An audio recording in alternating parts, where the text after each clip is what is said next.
Daun kelor memiliki aroma khas, tidak hanya dijadikan bahan sayur mayur saja, tapi di Bandung, Jawa Barat, daun kelor kerap dijadikan bahan untuk membuat bolu, kue kering, hingga es krim. Ya, seperti apa saja sajian dari daun kelor ini? Ini dia informasinya dalam Ragam Kuliner.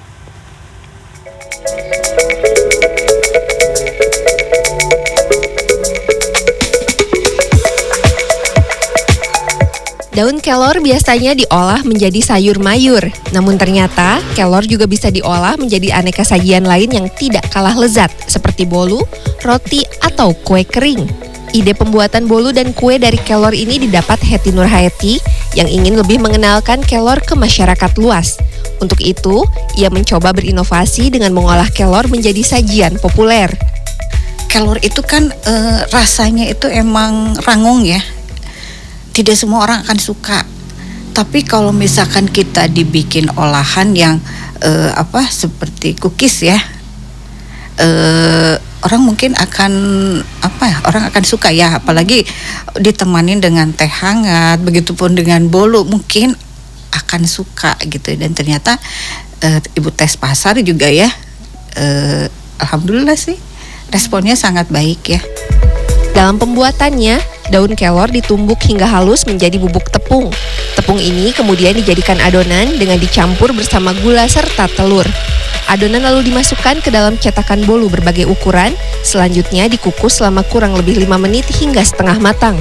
Setelahnya, adonan bolu kelor ditambahkan krim keju kemudian dikukus kembali sampai matang. Sementara untuk pembuatan roti, adonan akan dicampur coklat, pisang, kismis, dan keju, lalu dipanggang di dalam oven. Adapun untuk kue kering, adonan akan dicetak serta diberi topping almond lalu dipanggang. Lalu seperti apa ya rasanya? Ini kalau saya coba bolunya teksturnya ini masih lembut dan untuk rasanya memang ada hint rasa pahit ya dari si daun kelornya sendiri. Namun rasanya masih balance dengan rasa manis dan juga gurih dari si cream cheese yang ada di bolu ini. Sementara untuk bolu kelor, rata-rata bisa terjual hingga 300 loyang. Satu toples kue kering dijual seharga Rp40.000. Sementara bolu kelor dijual mulai dari Rp20.000 untuk ukuran kecil.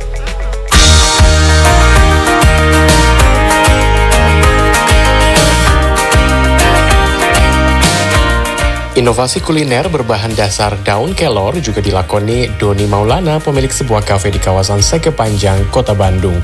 Berpengalaman lebih dari 5 tahun dalam bidang F&B, daun kelor dijadikan bahan dasar untuk membuat es krim. Untuk membuatnya, daun kelor digiling, lalu dicampur dengan susu kental manis dengan ragam rempah pilihan. Setelah itu, dicampur dengan krim kocok hingga mengembang. Adonan es krim kemudian didinginkan hingga menjadi es. Es krim lalu bisa dinikmati dengan kayu manis bubuk. Bagi Anda yang baru coba pertama kali mungkin tidak akan mengira bahwa es krim ini ternyata memiliki bahan dasar utamanya adalah daun kelor. Warnanya sudah hijau, tapi ketika dicoba seperti ini, mirip sekali dengan matcha yang tanpa gula. Ada pahit-pahitnya dan yang menjadi secara visual masih ada bintik-bintiknya karena tadi ya daun kelor itu tidak terlalu digiling secara sempurna dan masih ada teksturnya. Wow, ini menarik untuk dinikmati dan rasanya unik banget. Sebetulnya ide pembuatannya berasal dari tren minuman dan makanan berbahan dasar matcha yang tengah populer. Namun harga matcha yang relatif mahal menjadikan daun kelor sebagai alternatif. Bukan hanya sehat, tapi secara ekonomi juga lebih terjangkau. Kelor itu lebih murah dari matcha. Kalau matcha kan itu ekspor langsung dari Jepang kan, otomatis biaya pengiriman segala macam itu mahal banget kan. Sedangkan kelor ini kita punya di Indonesia, kita punya lokal gitu. Jadi harganya sangat murah, bahkan bisa dibilang hampir 1:10 harga matcha gitu.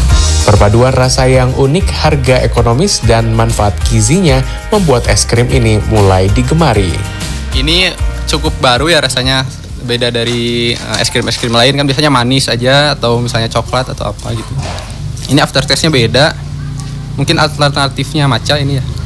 Terus ya mirip, terus aroma daun kelornya juga nggak terlalu kuat tapi rasanya enak. Lebih dari 400 porsi es krim daun kelor terjual dalam 1 bulan. Tim Liputan CNN Indonesia, Bandung, Jawa Barat.